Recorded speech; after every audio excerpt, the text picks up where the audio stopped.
नाज़रीन गिरामी अस्सलामु अलैकुम रहमतुल्लाहि व बरकातुहू। सीधी बात के ताज़ा तरीन आज की बात ख़ास बात में आप लोगों का इस्तकबाल है। नाज़रीन गिरामी मैं अंसार अज़ीज़ नदवी इस वक्त दिन भर से आई हुई कुछ अहम तरीन ख़बरों की तफसीलात लेकर आप लोगों की खिदमत में हाजिर हूँ।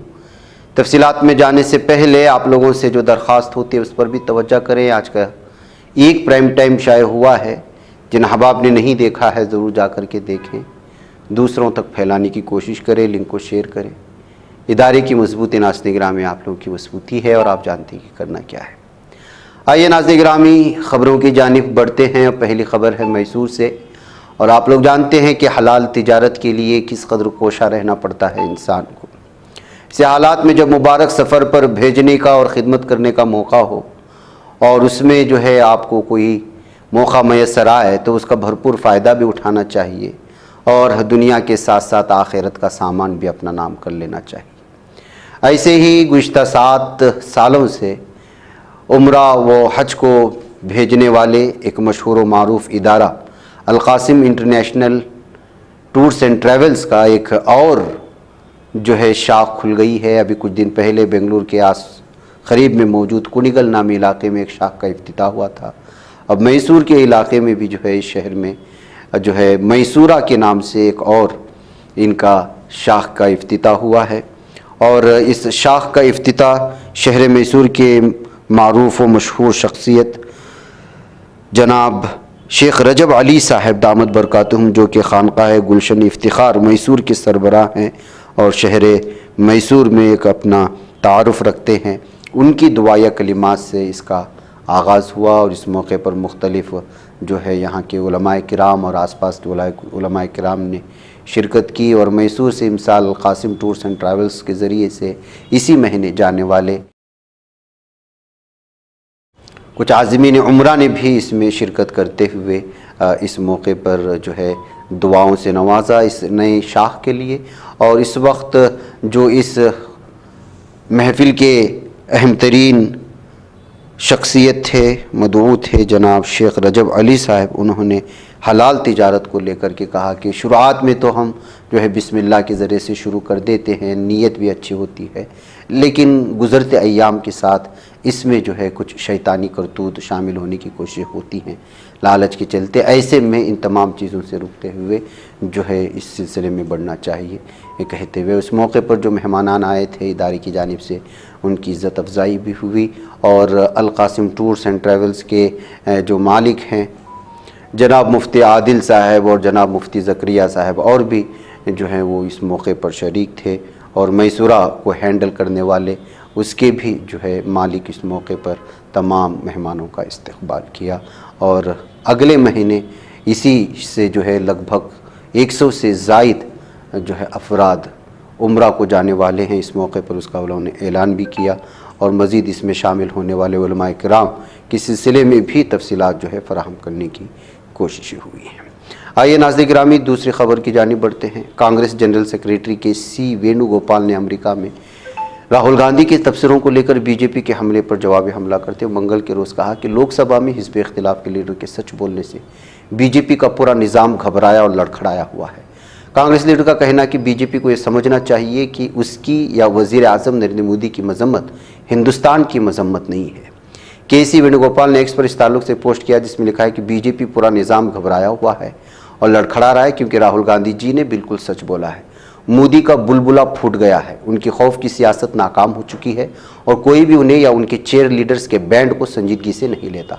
वो मज़ीद लिखते हैं कि राहुल जी ने बार बार बीजेपी आरएसएस की नफ़रत और तकसीम की ख़तरनाक सियासत के बारे में आगाह किया। उनका पूरा मिशन अवामी ज़िंदगी में मोहब्बत, एहतराम व इंकिसारी लाना और इस नज़रिए को फ़रोग़ देना है कि हिंदुस्तान एक ऐसा मुल्क है जहाँ कई नज़रियात और शनाख्त एक साथ वजूद में हैं। कांग्रेस लीडर ने इल्ज़ाम भी आयद किया कि बीजेपी आरएसएस तनों के लिए सबसे बड़ा ख़तरा है। मणिपुर में अमन बहाली के लिए तलबा के एहतिजाज के बाद रियासत के 3 अज़ला में पाबंदियाँ आयद कर दी गई हैं। अनफाल, मशरिक़ और मगरिब अज़ला में गैर मुअय्यना मुद्दत के लिए कर्फ्यू लगा दिया गया है, जबकि थावबिल में भारत या नागरिक सुरक्षा संहिता BNSS की दफ़ा 163(2) के तहत पाबंदियाँ आयद की गई हैं। जिला मजिस्ट्रेट की तरफ से जारी हुक्मनामे में कहा गया है कि नज़्म व नस्क के अबतर सूरत हाल के बायस कर्फ्यू में रियायत के पिछले अहकाम को फौरी तौर पर 10 सितंबर को सुबह 11 बजे से मनसूख करते हुए इम्फाल मशरक़ी ज़िले में मुकम्मल कर्फ्यू नाफिज कर दिया गया है। सदर जमहूरिया ने मरकज़ी वज़ारत दाखिला को ख़त भेजा। इस ख़त में केजरीवाल हुकूमत को बर्खास्त करने का मुतालबा किया गया है। दरअसल मुतालबा सदर जमहूरिया की तरफ से नहीं किया गया, बल्कि दिल्ली असम्बली में BJP के अरकान ने गुज़श्ता दिनों दिल्ली हुकूमत को बर्खास्त करने का मुतालबा करते हुए एक ख़त लिखा था, जिसमें सदर जमहूरिया की सुपुर्द किया गया। इसी मुतालबे पर अब पेशरफ्त हुई और अर्ज़ी सदर जमहूरिया के पास से होते हुए मरकज़ी वज़ारत दाखिला तक पहुँच चुकी है।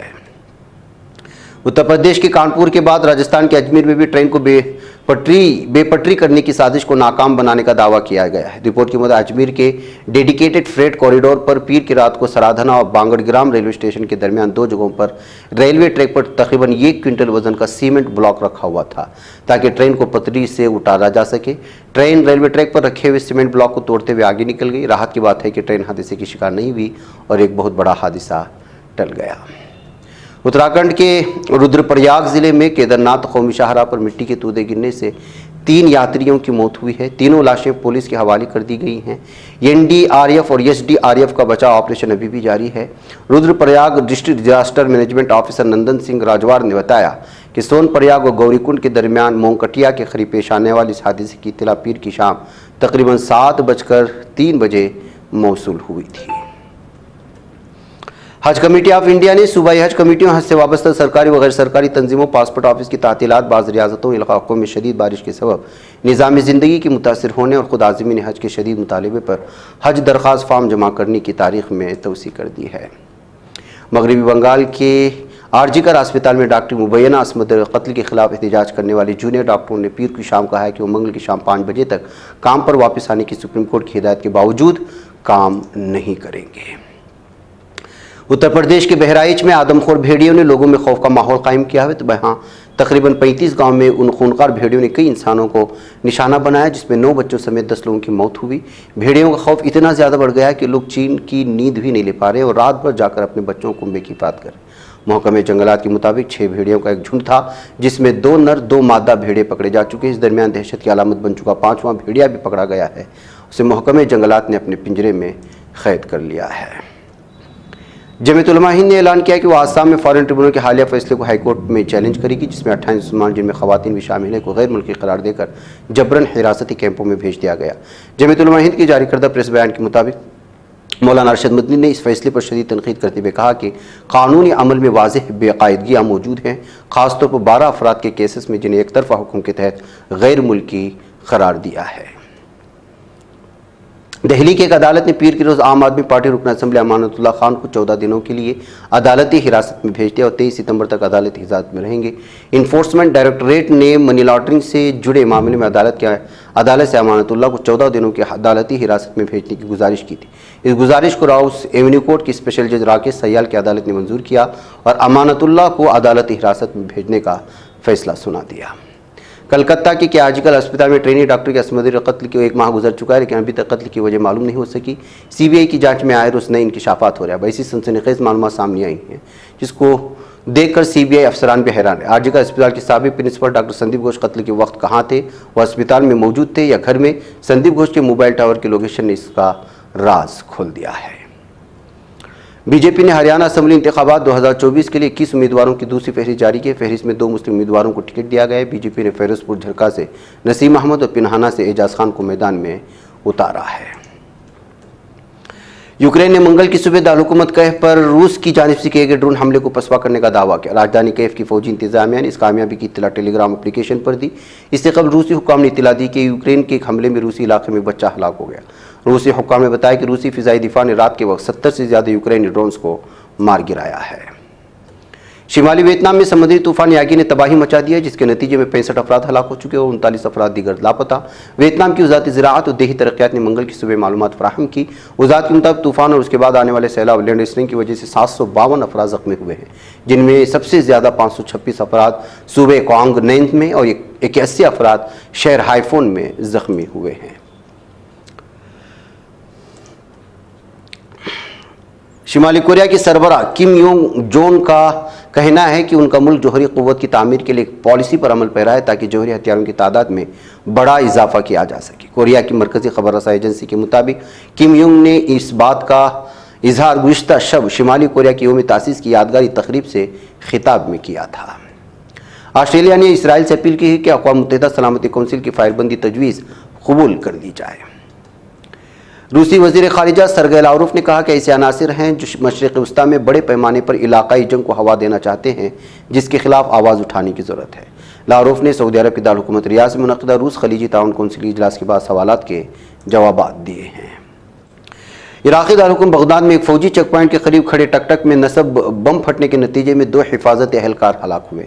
मकामी मीडिया के मुताबिक बगदाद के अशोला नामी इलाके में वाक़ एक फ़ौजी चेक पॉइंट के करीब खड़े टकटक में नसब बम धमाके से फट गया था, जिसकी वजह से ये बड़ा हादसा पेश आया।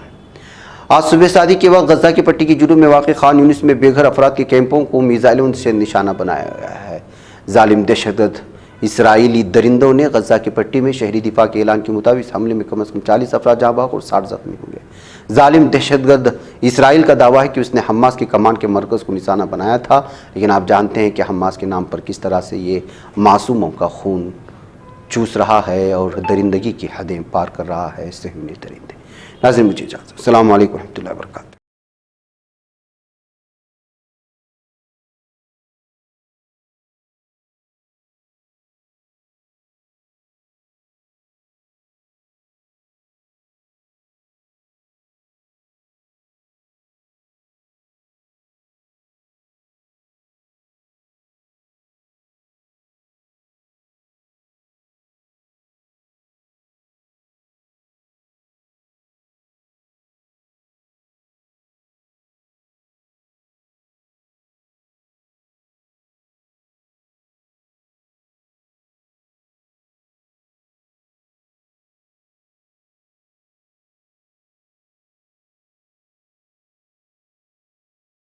ये चैनल हक निगर बन कर कुचल देता है फितनों को।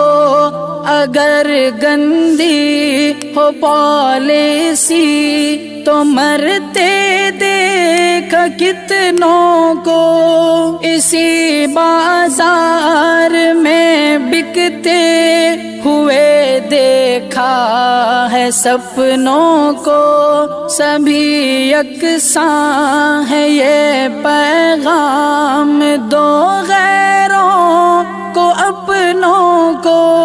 वतन अहले वतन का है गुले बेखार सीधी बात।